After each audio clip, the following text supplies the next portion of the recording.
Group শেয়ারের লড়াইয়ে শেষ মুহূর্ত পর্যন্ত ছিল টানটান উত্তেজনা। ভিআরে বাতিল হয় কলম্বিয়ার জয়সূচক গোল, আর তাতে এই গোলশূন্য ড্র নিয়ে নকআউটে গ্রুপ রানার্স আপ রোনালদোর পর্তুগাল, গ্রুপ চ্যাম্পিয়ন কলম্বিয়া। অন্যদিকে এক গোলে পিছিয়ে থেকেও দুর্দান্ত প্রত্যাবর্তনে উজবেকিস্তানকে ৩-১ গোলে হারিয়ে ৩২-এর টিকিট কেটেছে ডিআর কঙ্গো। শেষ বাঁশি বাজার আগ পর্যন্ত শ্বাসরুদ্ধকর উত্তেজনা, ভিএআর এর সিদ্ধান্ত আর নকআউটের সমীকরণ সব মিলিয়ে ভোরে কে গ্রুপের লড়াই ছিল রোমাঞ্চে ভরপুর।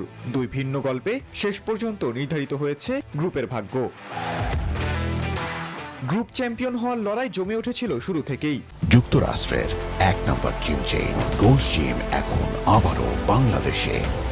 বসুন্ধরা আবাসিক এলাকা ও বসুন্ধরা সিটি শপিং মলে আক্রমণ পাল্টা আক্রমণে দারুণ গতিময় ফুটবল উপহার দেয় দুই দল। তবে প্রথমার্ধে একাধিক সুযোগ তৈরি হলেও গোলের দেখা পায়নি কেউই। দ্বিতীয়ার্ধে সমানতালে লড়াই চালিয়ে যায় পর্তুগাল কলম্বিয়া। নির্ধারিত সময়ের শেষ দিকে জালে বল জড়িয়েছিল কলম্বিয়া, কিন্তু ভিএআরে অফসাইড ধরা পড়ায় বাতিল হয়ে যায় সেই গোল। ফলে শেষ পর্যন্ত গোলশূন্য সমতায় ম্যাচ শেষ হয়। এই ড্রয়ে গ্রুপ চ্যাম্পিয়ন হিসেবে নকআউটে শনিবার সকালে ঘানার সাথে খেলবে কলম্বিয়া, আর গ্রুপে দ্বিতীয় স্থান নিয়ে ক্রোয়েশিয়ার বিপক্ষে শুক্রবার ভোরে মাঠে নামবে রোনালদোর পর্তুগাল।